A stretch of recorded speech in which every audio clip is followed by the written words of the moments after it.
Hi, this is Reading the Bible with me from A to Z, a project I'm doing for myself, for my children, and for anyone who wants to listen. There's a certain power that comes with reading the Word out loud. It says in Romans 10:17 through 18, "Consequently, faith comes through hearing the message, and the message is heard through the word about Christ. But I ask, did they not hear? Of course they did. Their voice has gone out to all the earth, their words to the ends of the world. Whoever has ears, let them hear." 2 Chronicles 26. Then all the people of Judah took Uzziah, who was 16 years old, and made him king in place of his father Amaziah.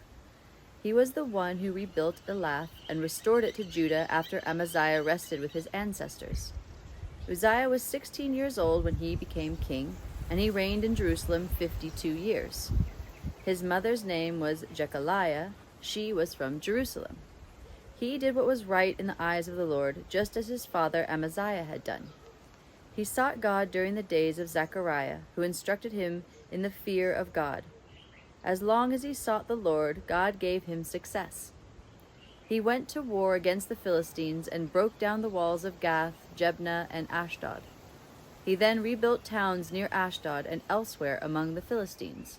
God helped him against the Philistines and against the Arabs who lived in Gurbaal and against the Maonites.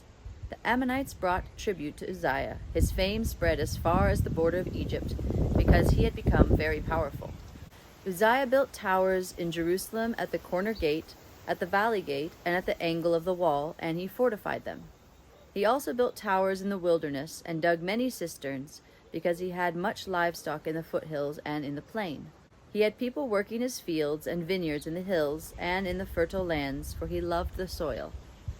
Uzziah had a well-trained army, ready to go out by divisions according to their numbers, as mustered by Jael the secretary and Maaseiah the officer under the direction of Hananiah, one of the royal officials.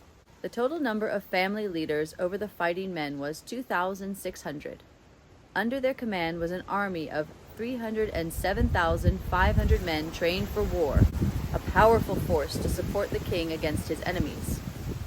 Uzziah provided shields, spears, helmets, coats of armor, bows, and slingshots for the entire army.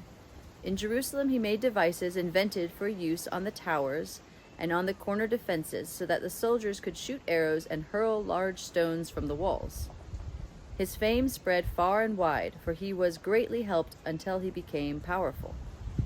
But after Uzziah became powerful, his pride led to his downfall. He was unfaithful to the Lord his God, and entered the temple of the Lord to burn incense on the altar of incense. Azariah the priest, with 80 other courageous priests of the Lord, followed him in. They confronted King Uzziah and said, "It is not right for you, Uzziah, to burn incense to the Lord. That is for the priests, the descendants of Aaron, who have been consecrated to burn incense. Leave the sanctuary, for you have been unfaithful, and you will not be honored by the Lord God." Uzziah, who had a censer in his hand ready to burn incense, became angry. While he was raging against the priests in their presence before the incense altar in the Lord's temple, leprosy broke out on his forehead. When Azariah the chief priest and all the other priests looked at him, they saw that he had leprosy on his forehead, so they hurried him out. Indeed, he himself was eager to leave, because the Lord had afflicted him. King Uzziah had leprosy until the day he died.